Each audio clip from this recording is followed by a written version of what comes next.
குலனருள் தெய்வம், கொள்கை மேன்மை, கலைப்பயில் தெளிவு, கட்டுரை வன்மை, நிலமலை நிறைக்கோள், மலர் நிகழ் மாட்சியும், உலகியல் அறிவோடு உயர்குணம் இணையும் அமைபவன் நாளுரை ஆசிரியனே எனும் நன்னூல் பாடல் வரிகளோடு இளங்கலை இயற்பியல், இளங்கலை அரசியல் பட்டதாரி, சுமார் 25 ஆண்டுகளாக கலை, இலக்கியம், பொறியியல், வணிகம், துணை மருத்துவ படிப்புகள் ஆகிய கல்லூரிகளை நிர்வாகம் செய்து கல்வி பணியில் கரை கண்ட கல்வியாளர், சுற்றுச்சூழல் ஆர்வலர், தஞ்சாவூர் மரம்பலர் சங்க உறுப்பினர், சமூக நலன்சார் பணிகளுக்கு கணக்கில்லாமல் அள்ளி கொடுக்கும் பெருவல்லல், அன்னை கல்வி குழும தாளாளர்களுள் ஒருவர், தமிழ் தேசிய அரசியல் பால் கொண்ட ஈர்ப்பு காரணமாக நாம் தமிழர் கட்சியில் தன்னை இணைத்து கொண்டு அண்ணன் சீமான் அவர்களின் கட்டளை தளபதியாக உரிமைசார் போராட்டங்கள் நிகழ்வுகள் முன்னிற்கும் மாநில ஒருங்கிணைப்பாளர், தெற்காசியாவை கட்டியாண்ட மாமன்னர் ராசராச சோழனின் வழிவந்த தஞ்சாவூர் மண்ணின் மைந்தன்,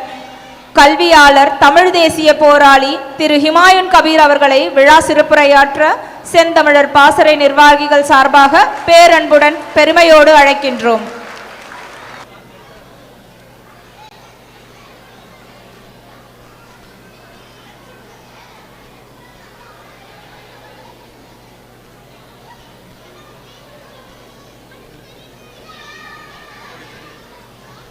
தமிழர் பண்பாட்டு நடுவம் மற்றும் செந்தமிழ் பாசறை ஓமான் நடத்தும்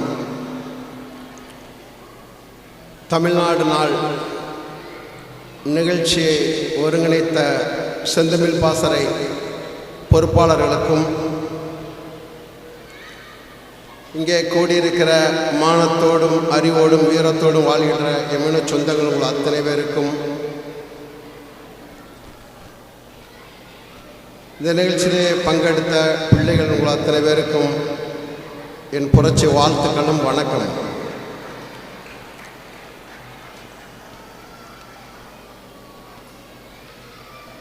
இந்த நிகழ்ச்சியிலே பிள்ளைகள் வானத்தின் நட்சத்திரங்களைப் போல் இங்கே கலை நிகழ்ச்சிகள் நடந்தது. அதிலேயும் குறிப்பாக பரதமாடிய பிள்ளைகள் மிக சிறப்பாக அந்த பாடல் ஒளிக்கேற்ப அந்த பாடலின் வார்த்தையை, அதன் அர்த்தத்தை தங்கள் உடல் மொழியிலேயே வெளிப்படுத்தினார்கள். பார்ப்பதற்கு அவ்வளோ அழகாக இருந்தது.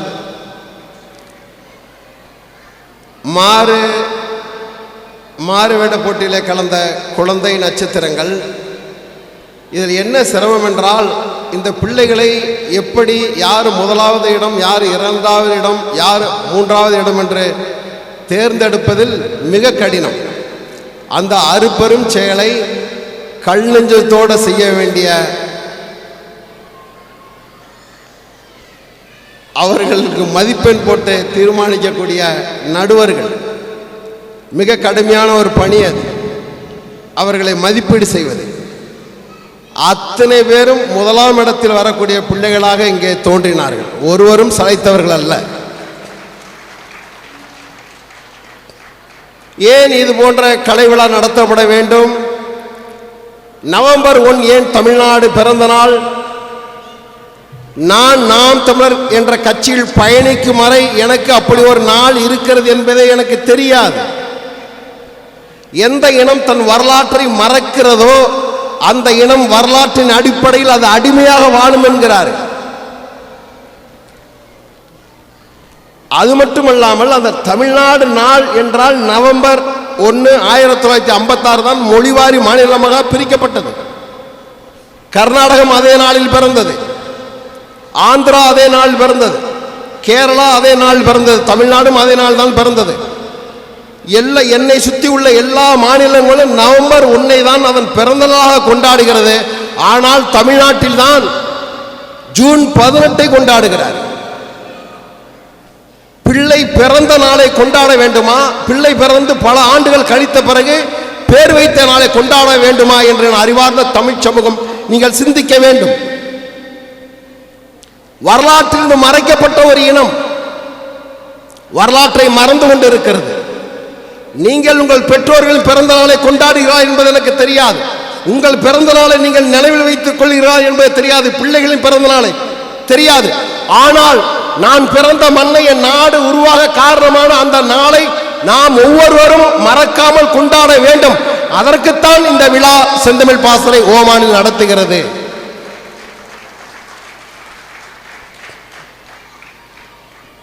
கடந்த வாரம் ஒரு புத்தகம் படித்தேன்,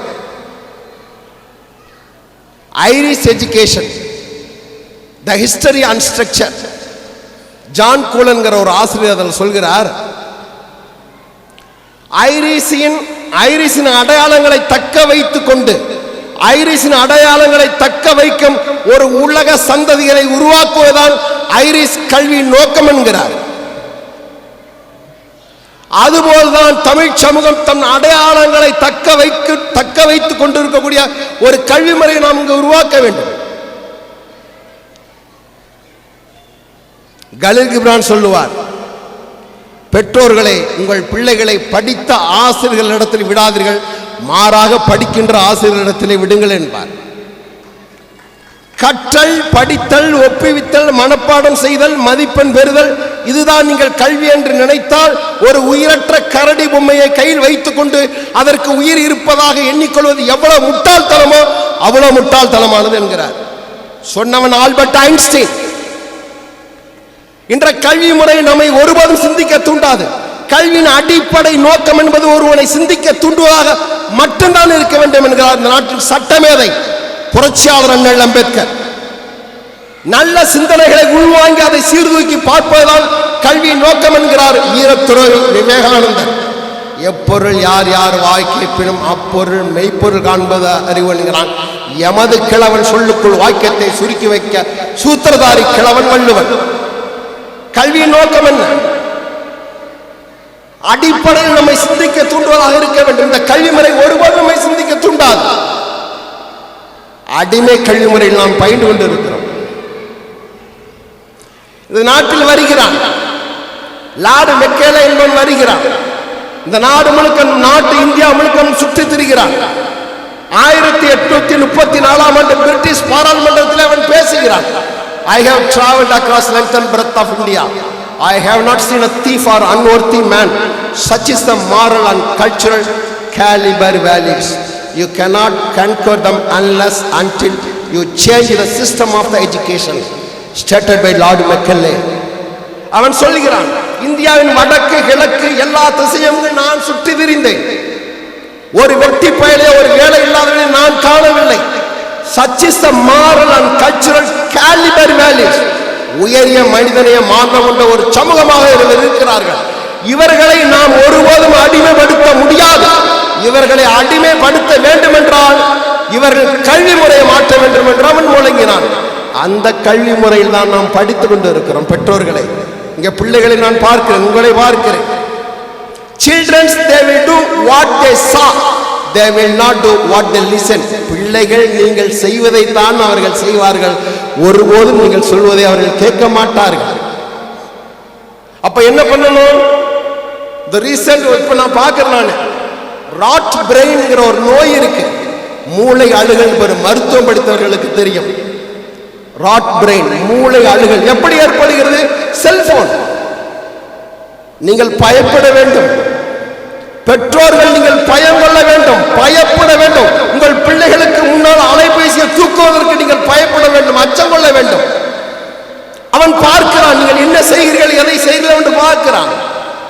நான் தான் என் பிள்ளைக்கு, பைபிள் ஒரு அழகான வசனம் இருக்கும், பிரம்பை கையாளவன் தன் பெற்ற பிள்ளையை பகைக்கிறான் என்று. அடிப்பதல்ல, பிள்ளைக்கு நாம் பயப்பட வேண்டும். நான் எப்படி நடக்கிறேன் அதை பார்த்தோம்னா குழந்தை வளரும். அப்ப மாற்றத்துக்கான ஒரு ஆளா மாறணும் என்றால் பெற்றோர்கள் நாம் மாற வேண்டும். நம் கையில் தான் எல்லாம் இருக்கிறது. மாற்றம் ஒன்று தான், மாறாத ஒன்று என்கிறான் மாமேதை மார்க்ஸ். அப்படி ஆகச் சிறந்த மாற்றத்துக்கான பிள்ளைகளை நாம் உருவாக்க வேண்டும். வரலாற்றை படிக்க வேண்டும், வரலாற்றை கற்பிக்க வேண்டும். அதைதான் எங்கள் உயிர் தலைவன் மேதகு பிரபாகரன் சொல்லுவான், வரலாற்றை படி, வரலாற்றை படை, வரலாறாகவே வாழ் என்கிறான். அவன் சொல்கிறான், வாழ்க்கை எனது தத்துவ ஆசிரியன், வாழ்க்கை என் தத்துவ ஆசிரியன் என்கிறான். இயற்கை எனது நண்பன் என்கிறான், வரலாறு எனது வழிகாட்டு என்கிறான். காரணம், நான் பெறக்கூடிய அனுபவம். தோல்வியில் இருந்தால் ஒரு அனுபவம் கிடைக்கும், பிள்ளைகளில் இருந்தால் ஒரு அனுபவம் கிடைக்கும். வாழ்க்கை தன் ஆகச்சிறந்த தத்துவம். உங்கள் பிள்ளைகளுக்கு நாம் கற்றுக் கொடுக்க வேண்டியது, தோல்வியின் பாரத்தை சுமக்கக்கூடிய தோள்களை நம் பிள்ளைகளுக்கு நாம் உருவாக்கி தர வேண்டும். வெயில்களை நேசிக்க கற்றுக் கொடுக்க வேண்டும். வெயில்களை நேசிக்க மறுக்கிறவனை நிழல்கள் நிராகரித்து விடும் என்பதை நீங்கள் மறந்துவிடக் கூடாது. தோல்வி பாரம் சுமக்கிற தோள்களில் வெற்றி ஒருபோதும் மாலையாக மாறுவதில்லை. பிள்ளைகளுக்கு அதை கற்பித்துக் கொடுக்க வேண்டும். அவமானத்தை நேசிக்க கற்றுக் கொடுக்க வேண்டும். Love insult, hug insult, kiss insult. அவமானத்தை முத்தமிடு, அவமானத்தை ஆற தழுவு, அவமானத்தை நேசி. ஆயக்கலை 64 கலைகளில் அடங்காத உலகின் ஆக சிறந்த கலை ஒன்று இருக்கிறது என்றால் அது அவமானத்தை சகித்துக் கொள்ளும் கலை. பிள்ளைகளுக்கு கற்றுக் கொடுக்க வேண்டும். 1-2 வார்த்தை பேசிட்டா சூசைடுக்கு போயிடுறான். 10,000 பிள்ளைகள் என் கல்வி குழுமத்தில் படிக்கிறார்கள். 1000 பேராசிரியர்கள் என்னிடத்தில் பணி செய்கிறார்கள். சிந்திக்கும் திறனற்ற ஒரு சமுதாயம் உருவாகி கொண்டிருக்கிறது. வகுப்பறை கல்வி என்பது பிள்ளைகளுக்கான வயிற்று கல்வி, பிழைப்பு கல்வி. வகுப்பறை கடந்து கற்கும் கல்வி உங்கள் வாழ்க்கைக்கான கல்வி. ஒரு கல்வியில் பிள்ளைகள் வாழும், மறுகல்வியில் பிள்ளைகள் வளரும். வகுப்பறை கல்வியில் பிள்ளைகள் வாழும், வகுப்பறை கடந்து கற்கும் கல்வியை பிள்ளைக்கான வளருவதற்கான கல்வி. 2 கல்வியும் படிக்கக்கூடிய பிள்ளைகளை நாம் உருவாக்க வேண்டிய தேவை இருக்கிறது. அப்படி ஒரு சந்ததியை உருவாக்க வேண்டும், கடமை இருக்கிறது. மண்ணை நேசிக்க வேண்டும், என் மக்களை நேசிக்க வேண்டும், இயற்கையை நேசிக்க வேண்டும். ஒருவன் எழுதுகிறான், தன் பிள்ளையை பள்ளிக்கூடத்தில் சேர்த்து விட்டு ஒருவன் கடிதம் எழுதுகிறான், தன் பிள்ளையின் வகுப்பாசிரியருக்கு எழுதுகிறான். அன்பான மக்களே, என் பிள்ளைக்கு இந்த உலகத்தை திறந்து காய்க்கக்கூடிய புத்தகத்தை வாசிக்க கற்றுக் கொடுங்கள். வானத்தின் வனப்பையும் பட்டாம்பூச்சியின் அழகையும் இயற்கையின் அழகையும் பறவையின் சிறையும் ரசிக்க அவனுக்கு கற்றுக் கொடுங்கள். குறுக்கு வழியில் வெற்றி பெறுவதை விட தோல்வி மேன்மையானது என்பதை அவனுக்கு கற்றுக் கொடுங்கள். காரணம் அவன் அமெரிக்க அதிபதி ஆபிரகாம் லிங்கன் மகன். ஆபிரகாம் லிங்கன் தன் மகனை சேர்த்துவிட்டு ஆசிரியருக்கு எழுத கடிதம், குறுக்கு வழியில் வெற்றி பெறுவதை விட தோல்வி மேலானது என்பதை பிள்ளைக்கு கற்றுக் கொடுங்கள் என்கிறார். நாம் பிள்ளைகளுக்கு கற்றுக் கொடுக்க வேண்டியது ஏராளம் இருக்கிறது. நாம் பயிலக்கூடிய வகுப்பறை என்றால் என்ன? வகுப்பறை என்றால் என்ன? எந்த புள்ளியில் கற்றலும் கற்பித்தலும் எந்த புள்ளியில் இணைகிறதோ அந்த புள்ளியின் பெயர் வகுப்பறை. அப்படி என்றால் நம் பிள்ளைகள் வகுப்பறை என்ன கற்பித்துக் கொண்டிருக்கிறது? எதை நாம் கற்பிக்கிறோம்? நினைத்து பாருங்கள். மாற்றத்துக்கான ஒரு தேவை இங்கே இருக்கிறது. என் தம்பி சொன்னா, ரவிவர்மா சொன்னா, அண்ணன் 30 விழுக்காடு தான் நாம் தமிழர் உறவுகள் வருவாங்க 100ல். ஒரு 30 விழுக்காடு தமிழ் தேசிய அரசியல் பிடித்தவர்கள் வருவாங்க, ஒரு 30 விழுக்காடு பொதுவானவர்கள் வருவாங்க அப்படின்னு சொன்னா என் தம்பி. நான் அரசியல் பேசுவதற்கு 1000 மேடைகள் எனக்கு காத்திருக்கிறது. நான் பிறந்த நாட்டில், என் தமிழ் சமூகத்தில் இன்னும் பேச வேண்டிய அரசியல் இருக்கிறது. காரணம் என்ன? Politics is the master of the science started by Aristotle. அரசியலை அறிவியலின் தந்தை என்கிறார். நம் வாழ்க்கையில் அத்தனை தீர்மானிப்பது அரசியல். பிறப்பு முதல் இறப்பு வரை அனைத்தையும் தீர்மானிப்பது அரசியல். அந்த அரசியலை நம் பிள்ளைக்கு கற்றுக் கொடுக்க வேண்டும். வரலாறு புவியியல் போன்ற அது ஒரு படிப்பு. அரிசி விலை, பருப்பு விலை, எண்ணெய் விலை, உப்பு விலை, மின்சார கட்டணம், பேருந்து கட்டணம், சுங்க கட்டணம், கல்வி கட்டணம், சாலை கட்டணம், மருத்துவ கட்டணம், அத்தனை கட்டணங்களையும் ஏற்றி இறக்குவது அரசு. அந்த அரசை தீர்மானிப்பது அரசியல். அந்த அரசியல் நம் பிள்ளைகளுக்கு, அடுத்த தலைமுறை பிள்ளைகளுக்கு கற்றுக் கொடுக்க வேண்டிய இடத்தில் பெற்றோர்கள் நாம் இருக்கிறோம். சும்மா சொல்லுவான், say I don't like the politics, it's a dirty things. Why should I? No, it's a dirty things. Kick out, தூக்கி போடுங்க. உலகம் முழுவதும் நான் சுற்றுகிறேன், எல்லோரும் பார்க்கிறோம். நம்ம the world, உலகம் சுருங்கி உள்ளங்கையில் இருக்கிறது. அடுத்த தலைமுறை பிள்ளைகளையாவது உணர்வுமிக்க ஒரு பிள்ளைகளை உருவாக்க வேண்டும். எதை பற்றியும் அக்கறையற்ற ஒரு தலைமுறை, எதை பற்றியும் அக்கறையற்ற ஒரு தலைமுறை நம்ம அன்னை தமிழ்நாட்டில் வாழ்கிறது, வளருகிறது. கல்வி முறை தான் அதற்கு காரணம். இந்த கல்வி முறையை மாற்ற வேண்டும் என்ற வெறியோடு தான் நாங்கள் எல்லாம் இந்த அரசியல் கட்சியில பயணிக்கிறோம். ஒரு மாற்றம் வராதா? Ecology system, environmental education, social education. Political ஏன் சயின்ஸுங்கிறான்? ஏன் பொலிட்டிக்கல் சயின்ஸுங்கிறான்? எக்காலஜி ஏன் சயின்ஸுங்கிறான்? சோசியல் ஏன் சயின்ஸுங்கிறான்? என்வைரன்மெண்டல் ஏன் சயின்ஸுங்கிறான்? அத்தனையும் அறிவியல் தான். இங்க நாம் எல்லோரும் அரசியல் தான் இருந்து கொண்டு இருக்கிறோம். மாற்றத்துக்கான ஒரு தேவை இருக்கிறது, மாற்றத்துக்கான ஒரு கடமை இருக்கிறது. எந்த வகையிலாவது இந்த நிலத்தையும் மண்ணையும் மக்களையும் மாற்ற முடியாதா? ஒரு தலைமுறை, எனக்கு 58 வயசாயிருக்கு, 45 வயசு வரைக்கும் எனக்கு தெரியாது தமிழ்நாடு எப்பொழுது தமிழ்நாடு இருக்கு, இந்த நாள் அறிவிப்பு நாளாக கொண்டாடப்பட வேண்டியது தெரியாது எங்களுக்கு. என் முன்னோர்கள் அதை பார்க்கவில்லை, என் தாத்தனுக்கு தெரியாது, என் அப்பனுக்கு தெரியாது, எனக்கும் தெரியாமல் இருந்தது, என் பிள்ளைகளுக்கு தெரியாமல் இருக்கக்கூடாது. அதற்குத்தான் இந்த விழா. தமிழ்நாடு நவம்பர் 1 பிறந்த நாள்.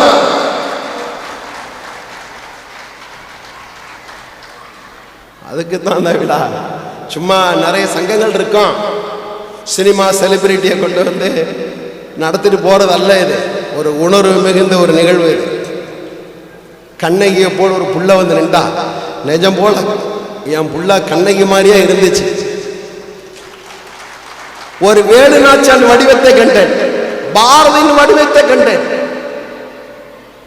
பாரதி தன் அருமை மகளை அரவிந்தர் பாண்டிச்சேரி கூட்டு போறான். பாரதி தன் மகளை, புள்ள பயப்படுது. அரவிந்தரை தாடி மீசையெல்லாம் பார்த்து, முடியெல்லாம் பார்த்து, என் தம்பி குமரி கிழமை மாதிரி பங்கு இங்கெல்லாம் வச்சுக்கிட்டு எங்க அரவிந்தர் இருக்காரு, புள்ள பயந்துருச்சு. அந்த இடத்துல அடிக்கிறான் பாருங்க, மகளே அச்சம் தவிர், மகளே அச்சம் தவிர். அனுபவங்களை பாடங்களாக நாம் கற்பித்து கொடுக்க வேண்டும். தமிழ்ல அழகா பிள்ளைக்கு பேர் வைங்க, தமிழ்ல பேச கற்றுக் கொடுங்க. நானும் ஆங்கிலம் பேசுவேன், நீங்க எல்லோரும் பேசுங்க, பேசுறவன்ட்ட பேசணும், எல்லோரிடத்திலையும் பேசக்கூடாது. ரொம்ப அழகா சொன்னாங்க திருமதி சிவகுமார் அவர்கள், திருச்சியில் இருந்தவங்க. எல்லோரும் உணர்வுமிக்க ஒரு நிகழ்வு இது. நான் பெருமைப்படுகிறேன் இந்த விழாவில் கலந்து கொள்வதற்கு. வளைகுடாவும் நான் சென்றிருக்கிறேன். நாம் தமிழர் சவுதி அரேபியா அழைத்து இருக்கிறது, பேசியிருக்கிறேன். பஹ்ரைன், குவைத், இந்த வளைகுடா நாடுகளிலேயே தமிழர்கள் நாம் வாழ்வதற்கு ஏற்ற உகந்த ஒரு நாடாக இருக்கிறது என்று நான் நம்புகிறேன். இந்த ஓமானை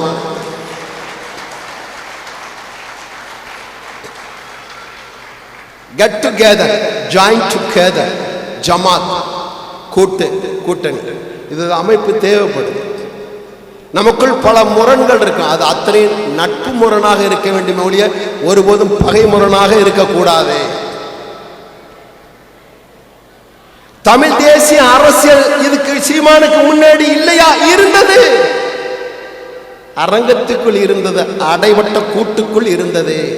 அதை உடைத்து அதை பறக்க தயாராகிவிட்டு சிறைகள் தானாக முளைக்கும் என்ற தத்துவத்தின் உடைத்து எறிந்தவன் தான் சீமான். தமிழர்கள் தங்கள் சொந்த பகையால வீழ்த்தப்பட்டார்கள். பிளவுபட்டு கிடந்த ஒரு தமிழ் சமூகத்தை கோர்க்கும் நூலாக ஒருவன் வந்தான். விழிப்புக்கும் உறக்கத்திற்கும் இடையில் இருந்த ஒரு தமிழ் சமூகம் இது. சாதி மதங்களாக பிளவுபட்ட ஒரு தமிழ் சமூகம் அது. இணைக்க ஒருவன் தேவைப்பட்டான், இணைப்பதற்கு ஒரு தத்துவம் தேவைப்பட்டது. அதுதான் உங்கள் வாயிலும் என் வாயிலும் வரக்கூடிய மொழி தமிழாக இருப்பதால் நீங்களும் நானும் தமிழர் என்ற ஓர்மைக்குள் வந்தது. நான் தமிழர் என்பது ஒரு கட்சியின் பெயர் அல்ல, பெருமை மிகு என் இனத்தின் பெயர். இன்று ஹுமாயூன் அல்லாவை வழிபடுகிறான், நாளை இயேசுவை வழிபடுவான், நாளை பௌத்தத்தை ஏற்று பௌத்தத்தை வழிபடுவான், நாளை எங்கள் சைவத்தின் தந்தை எங்கள் குறவன் எங்கள் குன்றன் முருகனை வழிபடுவான். ஒருபோதும் நான் தெலுங்கனாகவோ மலையாளியாவோ கன்னடாவோ ஒருபோதும் நான் மாற முடியாது. எது மாற முடியாத ஒன்றோ அதுதான் என்னின் அடையாளமாக இருக்க வேண்டும். அதுதான் எனது பெருமை, அதுதான் எனது அடையாளம். அப்படி ஒரு அடையாளத்தை தொலைத்த ஒரு சமூகம் இது. புதைக்கப்பட்டது எமது வரலாறு. வடக்கல்லை தெற்கல்லை போராட்டத்தில் மாண்டவர்கள் படங்களாக எங்க இருக்கிறார்கள் தெரியுமா உங்களுக்கு? மார்சல் நேசமணி தெரியுமா உங்களுக்கு? மாப்போசியே தெரியுமா உங்களுக்கு? கைகால் பிளக்கப்பட்டு அங்கங்கள் அறுக்கப்பட்ட ஒரு நிலமாக கிடைத்தது எமக்கு. இது இன்னும் கூறுபோட காத்திருந்தார்கள். 33 பேர் மரணத்தில் ரத்தத்தில் பிறந்த நாடு எமது தமிழ்நாடு. போராடுவதற்கு எவனும் இல்லை. இவர்கள் தான் போராடினார்கள். இவர்கள் தான் ஒரு வரி இல்ல பாட புத்தகத்தில். அடுத்த தலைமுறைக்கு இந்த வரலாறை கடத்த வேண்டிய இடத்தில் நாம் இருக்கிறோம், கடமைப்பட்டவர்களாக. அறிவு நானே கிட்டவன் சொல்லுவாங்க. எல்லாம் தெரியும் ஆனாலும் சொல்ல மாட்டாங்க. கமுக்கமா இருப்பான், சத்தம் போடாம இருப்பான். அவனை அறிவு நானே கட்டவன் சொல்லுவாங்க. சிலப்பதிகாரத்துக்கு வெறும் பொழிப்புரை மட்டுமே சொல்லிக் கொண்டிருந்தால் அவன் தமிழாசிரியர். சிலப்பதிகாரத்தில் உள்ள அரசியல் கூற்றை அறத்தோடு சொல்ல முற்பட்டால் நீங்கள் தலைவன். தமிழ் சமூகம் தலைவனாக இருக்க வேண்டும். ஒவ்வொருவரும் ஒன்று தலைவனாக இருக்க வேண்டும், இல்லையே எங்களை போன்று பிரபாகரன் என்ற தலைவனோடு இருக்க வேண்டும். தற்குறிகளோடும் தருதலைகளோடும் இருக்குவதற்கு நாம் அல்ல. திரை கவர்ச்சி போதும் என் மக்களை ஆள்வதற்கு. கேரளாவிலே மலையாள மனோரமா என்ற ஒரு மிகப்பெரிய பத்திரிகை இருக்கிறது. அந்த பத்திரிகை நிருபர் கேட்கிறார், கேரளத்தின் சூப்பர் ஸ்டார் 2 தேசிய விருதை வாங்கிய ஐயா மம்முட்டி அவர்களிடம், ரஜினிகாந்த் தமிழ்நாட்டில் அரசியலுக்கு வர இருக்கிறார், உங்களுக்கு அப்படி ஒரு ஆசை இல்லையா, நீங்கள் வரக்கூடாதா அப்படின்னு கேட்கிறாங்க. மம்முட்டி அழகா சொல்கிறார், தமிழ்நாட்டின் இளைஞர் பெருமக்கள் தங்களுக்கான தலைவரை சினிமாவின் இருட்டு திரையரங்குகளில் தேடிக்கொண்டு இருக்கிறார்கள். தலைவனே யார் என்று தெரியாத ஒரு தற்குறி தலைமுறைகளை இங்கே உருவாக்கி வைத்திருக்கிறார்கள். அதை மாற்ற வேண்டும். உலகம் முழுவதும் தமிழர்கள் பரவி வாழ்கிறார்கள். ஆனால் எங்கள் வேர் தமிழ்நாட்டில் இருக்கிறது. அதை நாங்கள் மறக்க மாட்டோம். அந்த வேர் தான் உங்களையும் என்னை நினைத்திருக்கிறது. நம் ஒவ்வொருவருக்கும் ஒரு கடமை இருக்கிறது. எல்லா கடமைகளை தாண்டி ஒரு நல்ல நாடு படைக்க வேண்டும், நாட்டோடு வாழ வேண்டும். இதற்கு அடிப்படை மாற்றம் தேவை. அந்த அடிப்படை மாற்றம் தான் அரசியல் மாற்றம் என்று நாங்கள் கூறுகிறோம். வெளிநாட்டில் வந்து இருக்கிறீங்க, பொருளாதார நெருக்கடினால தான் இங்கே வந்தோம். நம்ம நல்லா பொருளாதாரம் சேர்க்கணும் அப்படின்னு. வாழ்க்கைக்கு பொருள் அவசியம், வாழ்வதற்கும் ஒரு பொருள் அவசியம். நம்ம வாழ்கிற வாழ்க்கை ஒரு அர்த்தமுள்ளதாக இருக்கணும். எல்லோரும் மரணிப்பவர் தான். உலகில் பிறந்த அனைத்து உயிர்களும் தன் மரணத்தை சுவைத்தே தீர வேண்டும் என்கிறது திருக்குறான். நாம் எல்லோரும் மரணத்தை சுவைப்பவர்கள் தான். ஆனால் மரணத்திற்கு முன்னால் ஒரு ஆகச்சிறந்த மாற்றத்தை ஏற்படுத்தி உலகின் தலைச்சிறந்த நாடுகள் பட்டியல் என் அன்னை தமிழ்நாடு வளர வேண்டும், வாழ வேண்டும். அதுதான் எங்கள் நோக்கம். இதற்கு இது போன்ற விழாக்கள் ரொம்ப அவசியம், கலை நிகழ்ச்சிகள் ரொம்ப அவசியம். நான் ஏதோ நினைச்சேன், நான் கலை நிகழ்ச்சினா பெரிய குத்தாட்டம் அதெல்லாம் போட்டுக்கிட்டு செய்வாங்கன்னு. பிரித்து எடுத்துட்டாங்க பிள்ளைகளும். பறை இசை பார்க்குறேன் நான். அதில் பார்க்குறேன் வினோத் ராஜா, என் தங்கச்சி, பிள்ளைகள், ஒரு குடும்பமே இருக்குது. இதுக்குள்ள ஒரு குடும்பமே இருக்கு. எல்லோரையும் பார்க்குறேன் நான். அவ்வளோ மகிழ்ச்சியாக இருக்கு எனக்கு. இன்னும் உங்களை பார்த்த பிறகு இன்னும் வேகமாக ஓட வேண்டிய தேவை இருக்குன்னு நான் நம்புகிறேன். நான் இன்னும் கூடுதல் பாயிரத்துக்கான ஒரு ஒரு ஊக்கம் மருந்தாக தான் அந்த நிகழ்ச்சியை நான் பார்க்குறேன். தமிழர் என்ற உணர்வோடு நாம் இருக்கணும். அதுக்கு இது போன்ற விழா தொடர்ச்சியாக நடக்கணும். 4 ஆண்டுகளாக நடந்துக்கிட்டு இருக்கு. நாங்களே 2009க்கு அப்புறம் தான் நவம்பர் 1 இப்படி ஒன்று இருக்கும் அப்படின்னு இது வரைக்கும் தமிழ்நாடு அரசு யாரும் கொண்டாடலை. நவம்பர் 1க்கு தமிழ்நாடு நாள் வாழ்த்து சொன்ன தலைவர் ஒருத்தன் தான், சீமான் தான், யாரும் சொல்லலை. எங்கள் ஐயா தமிழரசு, எங்கள் ஐயா மணியரசு ஐயா சொல்லியிருக்காங்க. தமிழ் தேசிய அமைப்புகள் சொன்னிச்சு. என் தம்பி கிழவன் குமரியார் அவர் சொல்கிற மாதிரி எல்லா நண்பர்களுக்கும் பிறந்தநாள் வாழ்த்து நான் சொல்கிறேனோ இல்லையோ, நீங்கள் ஒவ்வொருவரும் இனிமேல் தமிழ்நாடு வாழ்த்து சொந்த பந்தங்களுக்கு, உறவுகளுக்கு, நண்பர்களுக்கு அனுப்பி நாம் இந்த நாளை நிலைநிறுத்துவோம். அரசோ அதிகாரமோ எமது வரலாற்றை மறைக்கலாம், அரசோ அதிகாரமோ எமது வரலாற்றை மனமாற்றம் செய்யலாம். நாம் நினைவு கூற வேண்டிய இடத்தில் இருக்கிறோம். என் ஊர் தஞ்சாவூர். நீங்க நம்புங்க, நீங்க வெறும் 3 அடி அஸ்திவாரம் தான், 1,85,000 டன் கற்களை கொண்ட the old, the ancient great architects in the world. பெரிய கோயில். அது என்ன தெரியுமா பண்றானுங்க? பிரகதீஸ்வரர் ஆலயம்னு மாத்திரம் அந்த கோயிலை கட்டின ராசராசனே அது பெருவுடையார் ஆலயம் தான் எழுதியிருக்கிறான். தஞ்சை கல்வெட்டிலே வேலை பார்த்தவனுக்கு மோர் கொடுத்த கிழவி பேர் முதற்கொண்டு அதில் பதிய வச்சிருக்காங்க. யாருக்கு தெரியும்? சோழ டைனஸ்டியை பத்தி யாருக்கு தெரியும்? பாண்டிய டைனஸ்டி பேரரசை பத்தி யாருக்கு தெரியும்? சேர பேரரசை பத்தி யாருக்கு தெரியும்? நீங்கள் வாழ்ந்து கொண்டிருக்கிறத இங்கே இந்த மண் சாதாரண மண் அல்ல.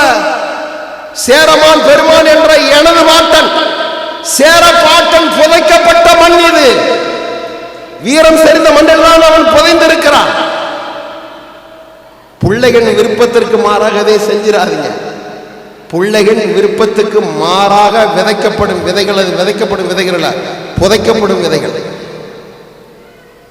நல்லா பாருங்க என்ன பண்ணுது குழந்தை. குழந்தைய நீங்க படிங்க. நீங்க உலகத்தில் உள்ள எல்லா நாடுகள்லையும் ஆரம்ப கல்வி 6ஆவதுல தான் ஆரம்பிக்குது. 6 வயசுல 7 வயசுல தான் ஆரம்பிக்குது. நமக்கு தான் கருவில் வந்ததோட எந்த ஸ்கூலுங்கிறத நம்ம தேர்ந்தெடுத்துடுறோம். நம்ம இந்த நிலைகள்லாம் மாறணும். இந்த சூழலாம் மாறணும்னா உங்களுக்கு ஒரு வாய்ப்பு இருக்கு. எல்லாவற்றையும் தீர்மானிக்கிறது அரசியல் தானே. அந்த அரசியலை நாம் தீர்மானிப்போம். ஒரு நேர்மையானவன் கையில கொண்டு போய் இந்த அரசியலை கொடுப்போம். ஒரு நேர்மையானவன் கையில் இந்த அரசியலை ஒப்படைப்போம். நானே 3 தேர்தலில் நின்றுருக்கேன். இப்ப 4வது தேர்தலில் நிக்கிறதுக்கு நான் தயாரா இருக்கிறேன். எங்க அண்ணன் எனக்கான தொகுதியை ஒதுக்கல. நான் தோற்பேன், தோற்று கொண்டே இருப்பேன். அதை பற்றி எனக்கு கவலை அல்ல. இன்றல்ல என்றாவது ஒரு நாள் எங்கள் விதைகள் முளைக்கும். விதைக்கப்பட்ட விதைகள், தூவப்பட்ட விதைகள் முளைக்கும் என்ற முரட்டு நம்பிக்கையோடு தான் நாங்கள் களமாடுகிறோம். எல்லோரும் எங்களை கேட்கிறாங்க, ஏன் நீங்கள் கூட்டணி வைத்துக் கொள்ளக்கூடாதா? ஒரு 5 சீட்டு 10 சீட்டு வாங்கிட்டு அடுத்த இடத்துக்கு நீங்க போகலாமே. வரலாறு எங்களுக்கு கற்பிக்கிறது. ஐயா வைகோ எத்தனை இடத்தில் நின்றார், எந்த இடத்தில் இப்போ இருக்கிறார்? ஐயா ராமதாஸ் எத்தனை இடங்களில் போட்டியிட்டார், தற்பொழுது எந்த இடத்தில் இருக்கிறார்? வடது இடது கம்யூனிஸ்டுகள் எத்தனை இடத்தில் போட்டியிட்டார்கள், இப்பொழுது எங்க இருக்கிறார்கள்? என் அன்புக்குரிய அண்ணன் திருமாவளவன் எத்தனை இடத்தில் போட்டியிட்டால் இப்போ எங்கொழுது இருக்கிறார்? ஐயா வைகோ கடந்த கால வரலாறு எங்களுக்கு பாடத்தை கற்பிக்கிறது. ஒரு 20 ஆண்டுகள் அந்த கிராஃப் நல்லா இருக்கும். அதுக்காக அப்படியே சுருங்கி சுருங்கி சுருங்கி சுருங்கி வந்து வழக்கம் போல் திராவிடன் நம்மளை அடிமையாக்கி விடுவான். அடிமையாக்கி விடுவான். ஏங்க ஒரு பெரிய அரசியல்வாதி ஜல்லிக்கட்டு போராட்டம் நடக்கிறப்ப தமிழ் பொறுக்கீஸ்ட்டாரு. தமிழ் பொறுக்கி அப்படின்னு சொல்லிட்டாரு. பொறுக்கீஸ் பண்மையில சொல்லிட்டாரு, புளூரல்ல சொல்லிட்டாரு. ஒரு பயலுக்கும் கோபம் வரல. ஏன்? ரோசம் கட்டவனா தமிழன், மானம் கட்டவனா தமிழன் இல்ல. இருக்கு. அவனது ரோசமும் மானமும் அவன் சாதிக்குள் இருக்கு, அவன் மதத்துக்குள் இருக்கு. உலகத்துல எந்த இடத்திலாவது எந்த நாட்டிலா போது அந்த நாட்டின் அந்த தாய்மொழியை பேசிட்டு ஒரு உயிரோடு திரும்ப முடியாது. தமிழ் காட்டுமராண்டி மொழி. திருக்குறள் மலத்துக்கு சமமானது. சிலப்பதிகாரம் ஒரு விபச்சாரியின் கதை என்று ஒருவன் பேசுகிறான். அவனை எமக்கு தந்தை என்று ஒருவர் சொல்கிறார். இப்பொழுது நான் யாரை செருப்பால் அடிக்க வேண்டும் என்று நீங்கள் சொல்லுங்கள். கேரளாவிலே, கர்நாடகத்திலே, ஆந்திராவிலே, தெலுங்கானாவிலே, வங்காளத்திலே, பீகாரிலே, ஒரிசாவிலே போய் அந்த தாய்மொழியை நீங்கள் நீங்கள் திரும்பலாம். தமிழனை எவ்வளவு கேவலமாக பேசினால் ரோசம் வராது. ஆனால் தமிழ் பொறுக்கீசன் சொன்னவர் சுப்பிரமணிய சாமி, பாரதிய ஜனதா கட்சியின் அகில இந்திய தலைவர்கள் ஒருவர், பாராளுமன்ற உறுப்பினர். அதற்கு தமிழ் பொறுக்கீசன் சொன்னதுக்கு பதிலாக சாதி பேரை போட்டு, நாங்க தான் எல்லாம் சாதி இருக்கிறோம் இல்லையா, அகமுடியாரு, கல்லரு, மரவரு, கோணாரு, கவுண்டரு, செட்டியாரு, புள்ள, நாடாரு, முதலியாரு, மூப்பனாரு, அப்படி சாதிகளை போட்டு அந்த சாதிக்கு பின்னாடி பொறுக்கீசன்னு சொல்லி இருந்தா சுப்பிரமணிய சாமிய சவமாக்கி இருப்பான், சவமாக்கி இருக்க தமிழ் சமூகம்.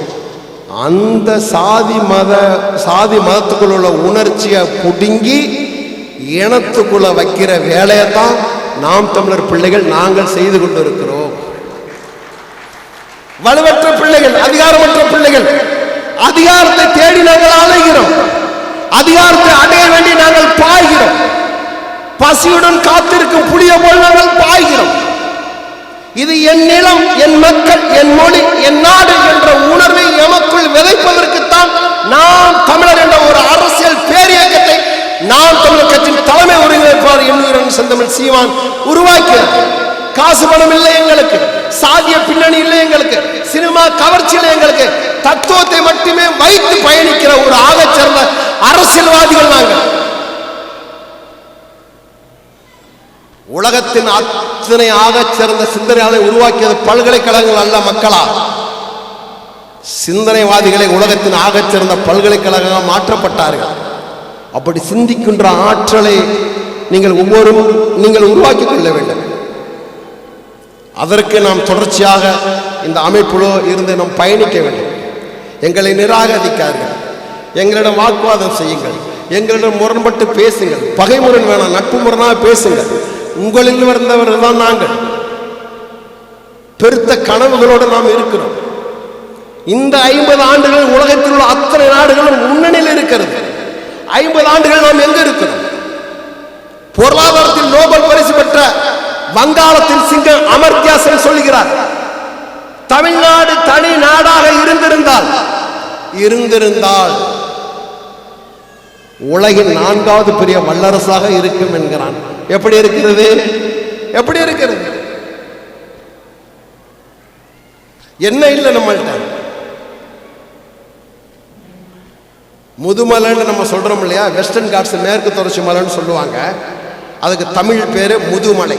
முதுனா என்னது? வெரி ஃபர்ஸ்ட் 2012 யுனெஸ்கோ டிக்ளேர் பண்ணது உலகின் பாரம்பரியமான உலகில் முதல் தோன்றிய மலை நமது மேற்கு தொடர்ச்சி மலை தான். அந்த மலை அடிவாரத்தை அந்த மலையில வாழ்ற கூட்டம் தான் நம்ம உலகத்தில் முதல் தோன்றிய மாந்த மனித இனம்.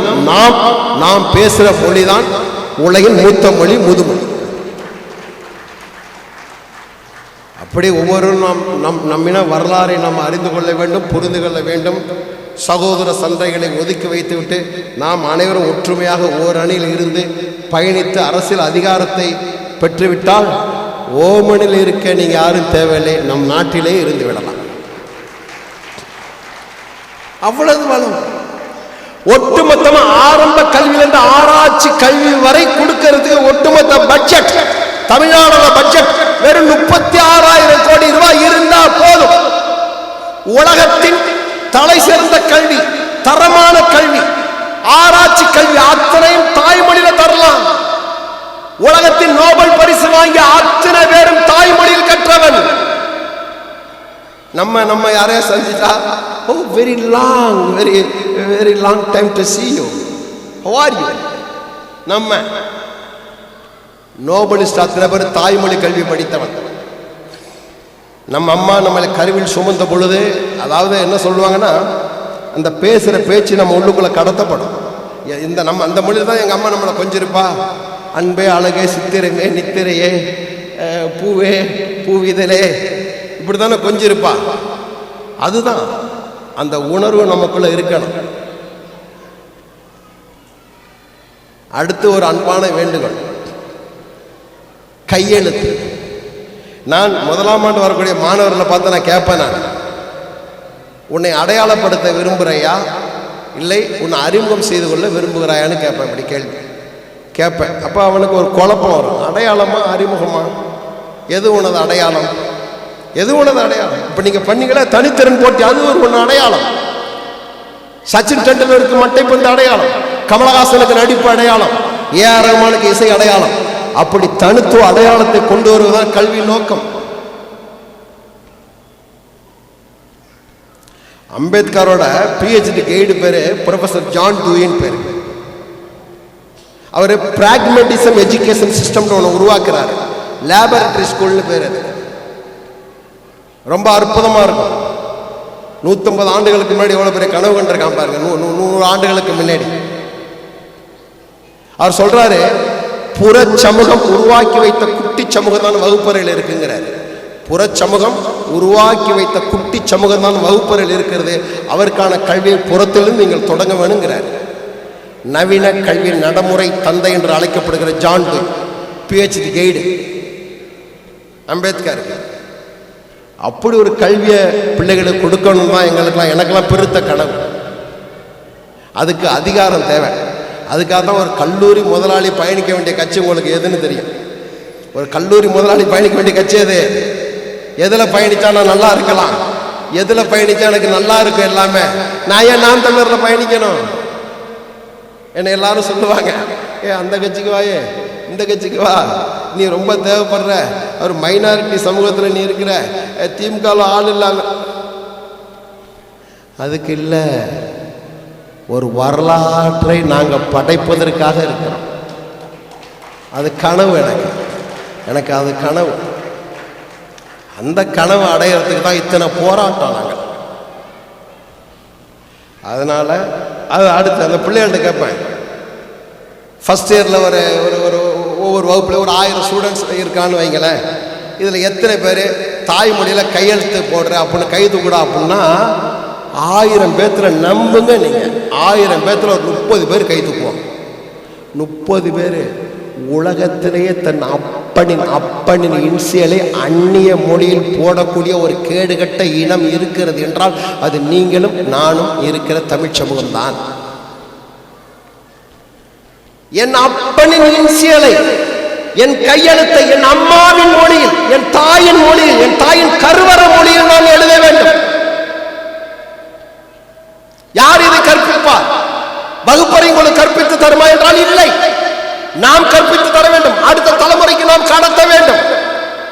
இது எனது மொழி, தமிழில் கையெழுத்திடு. நாம் தான் மாற்ற வேண்டும். எந்த மாற்றத்தை நீ அடைய விரும்புகின்றாயோ அந்த மாற்றத்தை உன்னிடமிருந்து தொடங்க என்கிறார் இந்த நாட்டின் தேசப்பிதா காந்தியடிகள். அப்படி ஒரு ஆகச் சிறந்த மாற்றத்தை நம்மிடமிருந்து நாம் தொடங்க வேண்டும். அப்படி ஒரு தொடக்கத்துக்கு தான் இது போன்ற விழாக்கள் முன்னெடுக்கப்படுகிறது. அப்படி ஒரு ஆகச் சிறந்த மாற்றத்தை நீங்களும் நானும் இணைந்து ஏற்படுத்துவோம் என்ற ஒரு நம்பிக்கையில் உங்களிடமிருந்து நான் விடைபெற விரும்புகிறேன். உங்கள் பிள்ளைகளுக்கு, உங்கள் உறவுகளுக்கு, அடுத்த தலைமுறைகளுக்கு நம் வரலாறை கடத்த வேண்டிய தேவை இருக்கிறது. விடுதலை படத்தில் இன்னொரு தம்பி வெற்றிமாறன் ஒரு வசனம் வச்சிருப்பார், சூரி பேசுகிற மாதிரி. தொடர்ச்சியாக என் கல்லூரிக்கு சிறப்பு விருந்தினரா தம்பி சூரி வருவார், தம்பி சமுத்திரகனி வருவார், தம்பி சசிகுமார் வருவார், எல்லாவற்றும் எண்ணுயிரன் சீமான் எல்லாரும் வருவாங்க. நீங்கள் அடுத்த சாட்டுன்னு ஒரு படம் பார்த்துருப்பீங்க, சமுத்திரகனியோட படம். அந்த படத்தில் நானும் நடிச்சிருக்கிறேன், ஒரு பிடி மாஸ்டரா, பிடி ஆசிரியரா. அந்த படத்தின் கதை என் கதை. என் கல்லூரிக்கு ஒரு 15 ஆண்டுகளாக வந்துக்கிட்டு இருக்காரு. அந்த கதையை பார்க்குறாரு, ஒரு படம் எடுக்கிறாரு. அதில் பாருங்க, வெற்றிமாறன் அதோட டயலாக் வச்சிருப்பாரு, ஒரு வசனம் வச்சிருப்பாரு. அவனோட கதையெல்லாம் நமக்கு வரலாறா இருக்கு, நம்ம வரலாறு கதையா கூட இல்லையே. அவனின் வரலாறு, அவனின் கதை எனக்கு வரலாறாக இருக்கிறது. என்னின் வரலாறு எனக்கு கதையாக இல்லை.